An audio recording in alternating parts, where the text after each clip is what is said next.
everyone, welcome back to Sky Girl Reporter. And if you guys couldn't tell by now, I'm a huge Beatles fan. And during the pandemic, I had a lot of time, so I became an even bigger fan. If you don't know what I mean by that, I got to watch a lot of their movies. One of my favorites, The Yellow Submarine. And even I got to watch their 20-hour documentary. This one was probably one of my favorites. Now I know everything about the Beatles except the stuff I forgot about. Uh-oh. So recently I got to see the Beatles in concert and interview George Harrison. If you don't believe me, take a look.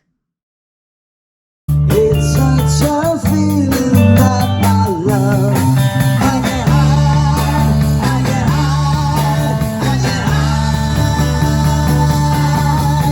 Yeah, you got that song. I think you love those eyes. But now these days are gone, I'm not so self-assured. Now if I change my mind, I'm gonna bring up the doors. Help me if you can, I'm feeling down.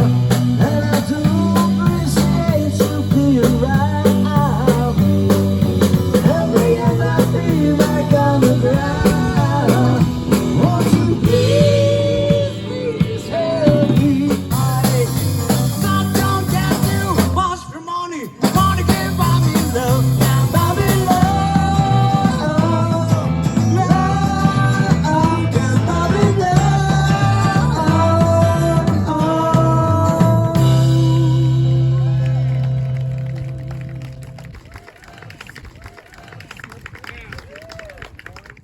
Okay, it wasn't exactly the Beatles, but it was a tribute band, so it's basically the same thing. They're called Four Lads From Liverpool, and they were super good. After the concert, I got to interview the founder, Jimmy Pou, and he's the one who plays George Harrison. Hello, Sky, and hello, everybody. My first question is, how did you get started doing this? Well, basically, I auditioned for a Broadway show called Beatlemania back in 1978, probably before you were born. And anyways, so I auditioned, and I walked into a room, and there was 1,500 guys, and they all looked like the Beatles. And I walked in there, and I got the job with a couple of other guys. And so I ended up touring the world with Beatlemania. And about 20 years ago, I decided, you know what? It would be a good idea to start my own Beatles tribute show. Cut. I know I'm not famous yet, but I know how famous people feel. Because whenever we try to film a plane, a helicopter, or even a bird comes over, and we have to take a break. So let's get back to the scheduled program. So back in 1978, before you were born, like I said, I auditioned for a show called Beatlemania, which was a Broadway production in New York. And so I got the job. And then 20 years ago, I decided to start my own band called Four Lads From Liverpool. You know, we still tour the world all over the place. And today we're in San Diego. I loved their music.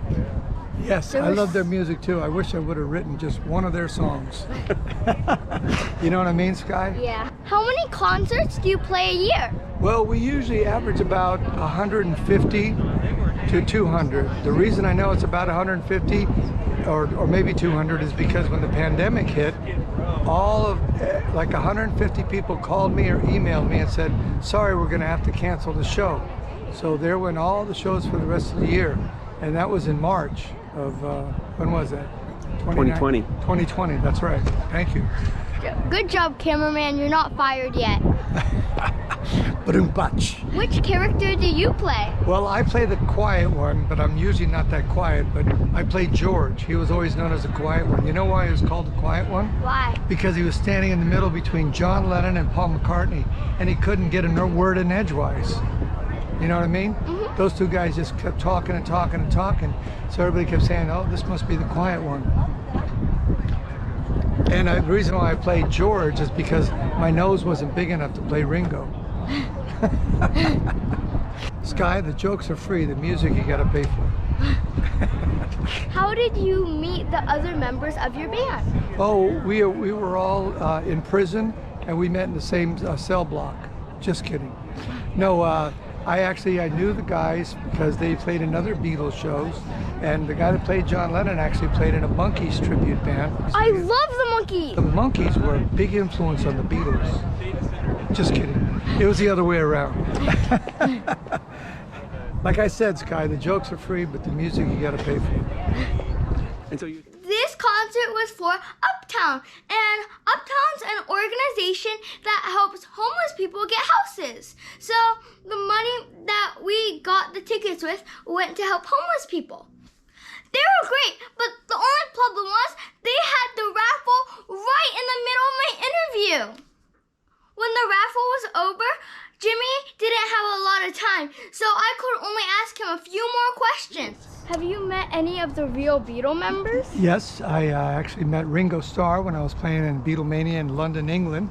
I happened to meet him at a nightclub. A friend of mine introduced me to him, and he turned around and he goes, "You must play George." But then again, back then I had my own hair and I looked more like George when I was younger. And I also met George Martin. He was the Beatles producer. He was actually standing in line to buy tickets to our show, Beatlemania. Can you believe that? He came backstage and he said, there was moments during the show when I thought I was imagining you guys being the Four Lads. So that's how I called the band Four Lads from Liverpool. Are you actually from Liverpool? Liverpool, Ohio. No, we're not from Liverpool, but the Beatles were from Liverpool, England, so hence we call and that's why we're on stage with "Thank you very much, it's very nice to be here." You got to do if you're going to do a Beatles show, you got to do it all the way, you know what I'm saying? With the costumes, the guitars, and the accents too. Well, you're really good at it. Well, thank you, Sky. It was a pleasure meeting you. I hope you guys enjoyed the concert and the interview, and by now, I hope you love the Beatles. If you get the chance, check out Four Lads from Liverpool. They're awesome, and you won't want to miss it. So I hope to see you next time on Sky Go Reporter with a new person telling us what their job is and you learning. But before we go, let's check out the Four Lads from Liverpool one more time. Remember to let into your heart, but there you can stop.